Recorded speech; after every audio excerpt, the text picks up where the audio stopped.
আজকের দিন independence day পালন করি কেন? ওটা ইন্ডিপেন্ডেন্স ডে না, ইন্ডিপেন্ডেন্স ডে মানে স্বাধীনতা দিবস। আমরা আজকের দিনে কেন স্বাধীনতা দিবস পালন করি? কারণ আজকের দিনেই 1947 সালে ব্রিটিশদের হাত থেকে আমাদের দেশ স্বাধীন ও, হয়েছিল।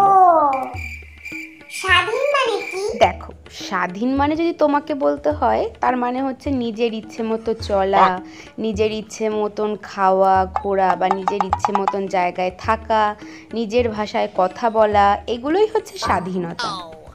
চলো, এবার তুমি রেডি হয়ে গেছো, এবার স্কুলে চলো।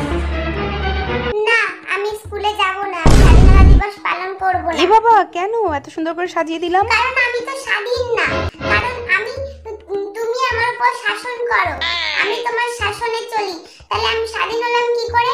আমি স্কুলে যেতে চাই না সকালবেলা, তুমি আমাকে জোর করে স্কুলে দিয়ে আসো। আমি উচ্ছে ভাজা খেতে চাই না, তুমি আমাকে জোর করে খাইয়ে দাও। তারপরে তুমি আমাকে বেশি সন্ধ্যে অবধি খেলতেও দাও না। তারপরে তুমি আমাকে কার্টুন দেখতে দাও না। তাহলে আমি স্বাধীন হলাম কোথায়? আমি তো স্বাধীন না, আমি এখনো পরাধীন। আর তুমি আমার উপরে শাসন করো, তাহলে আমি স্বাধীনতা দিবস পালন করতে যাব না স্কুলে। তুমিই যাও, আমি করব না স্বাধীনতা দিবস পালন, আমি স্বাধীন না।